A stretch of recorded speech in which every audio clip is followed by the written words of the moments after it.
I think it's hard to convey sometimes that I think we have moved a little bit, actually quite a lot, but change over a period of time, it's hard to quantify. So stuff like teammates ringing you up, that's probably because they wouldn't have done that unless all that's happened over the last 2 years. It's that growing awareness. So we've had it, and change doesn't happen instantly. We were there, we were here 1 minute, and now we're here. Fantastic. It processes over time, and that time takes some time. So I think the fact that people are more aware of these situations now, we feel, and I feel more confident now explaining things to people who don't necessarily get it because they've experienced it, but more now ready to have uncomfortable conversations than we did 2 years ago. So we can't forget that. It doesn't mean to say that we can all backslap and say we're in a great place, isn't this fantastic? But I think we've got to recognise, if you look at any movement for change, and I think we are in a really transformative time, if you look at any movement for time, you can't say it happened then and then it was the next day it was fine. It just happened slowly, and that growing awareness is there. The game's now having to look within itself. Absolutely massive, what Troy's saying in terms of the grassroots challenge. But I would imagine even now at grassroots level, there's people thinking what they did 5 years ago, was that right? Was that the right thing to do? Never mind at professional level. So I think I'm always trying to be positive, trying to put the positive light on things, to acknowledge that we're having difficult conversations now. The problem is now if we sweep things under the carpet and we don't have them. I think that's always the problem. But even, we had the film that some of you might have seen with Alan Shearer and Ian Wright. Really uncomfortable conversation between them of that generation that younger people might not have seen, but the two legends playing for England. And Alan Shearer was saying that, he's learnt this and this. They're conversations that couldn't have happened 3 years ago or didn't happen 3 years ago. So we just got to keep encouraging them, for me. So especially in light of what actually happened in the dressing room, how can teammates or authorities or clubs support those players that go through those incidents a lot more? And is it something that, do we feel that is adequate enough at the moment? Yeah, so I would say, I think to the point that Iffy made, there's a real piece around instilling confidence in people to support one another. So it isn't 5 years down the line where people are reaching out and giving you a call and saying, I should have done X, Y or Z. I think from an authority's perspective, one of the things that we are launching very imminently, I'm not sure if people are aware, but we're looking at different mechanisms by which we can put in more support for victims of discriminatory abuse who are going through investigations, going through the process that was alluded to in the documentary there.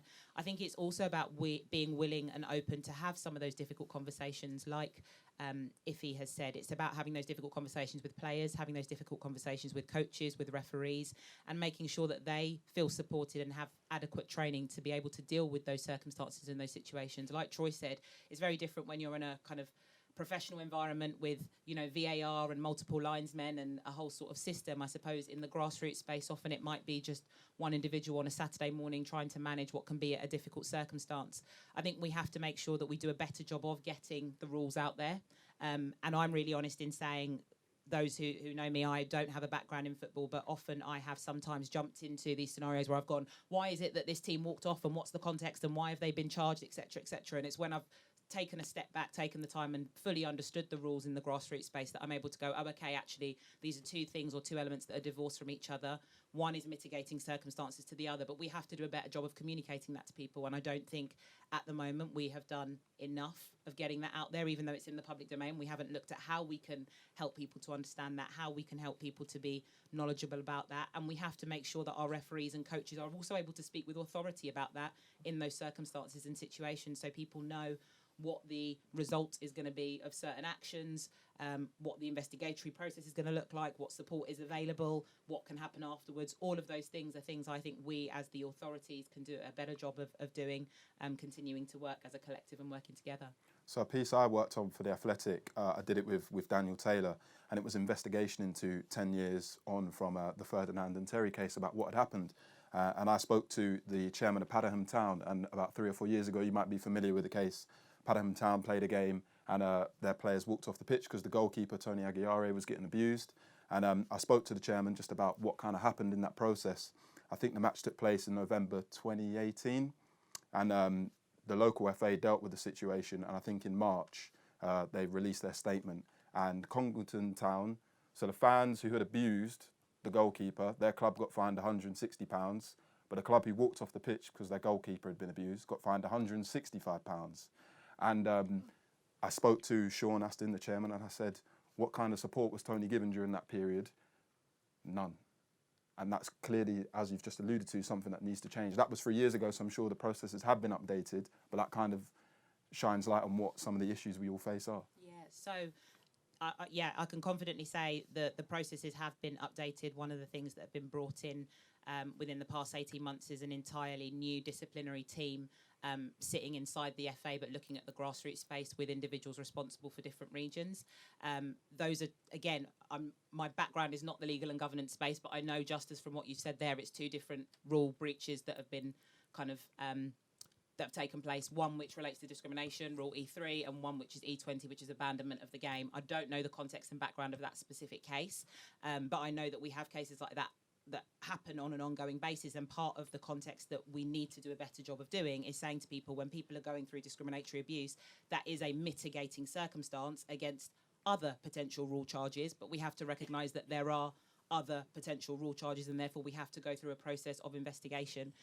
From the support perspective, I completely agree with you, and as I say, I'm pretty sure let me say this, it's launching this side of Christmas, but there is a broader piece that we're doing to look at the support that we can put in place for victims of discriminatory abuse. I know professional players will get it via the PFA, who do a great job of support from a wellbeing standpoint, but again, the grassroots, the non-league system doesn't yet have some of that one-to-one level counselling support that people might need after going through this, and that's one of the things that we're looking to implement for those going through investigations.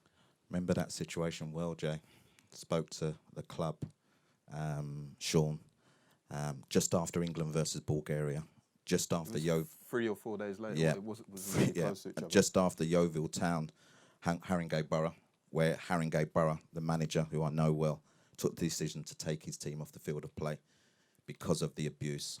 Same scenario, was ordered to play the replay, was ordered to play the game again because it was an FA Cup tie, which I didn't agree with, to be totally honest. I don't understand why we're allowing teams to, and their fan bases, because teams are responsible for their fans, to abuse and get a second opportunity. I can never understand that.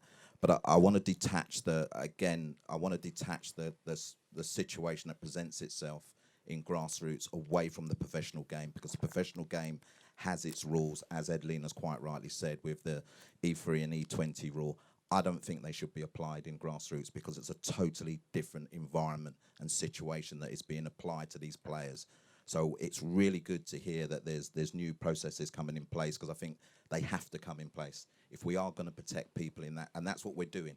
We're trying to protect people in that space to feel confident and comfortable to go onto the field of play, play the game, and come off, yeah, without any. And if they do experience anything like the drama as kind of depicted, then they're confident that the process will safeguard them.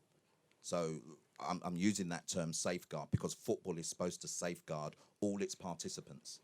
And at the moment, football is not safeguarding its participants. So if we hear one story like that story, that is one too much. But there's far too many more. And I don't want to keep going on because I want to give the audience an opportunity. But we're having this conversation, which Iffy has said, which is really important to influence a growing audience that we would have here as well. And I think those elements together are massively important.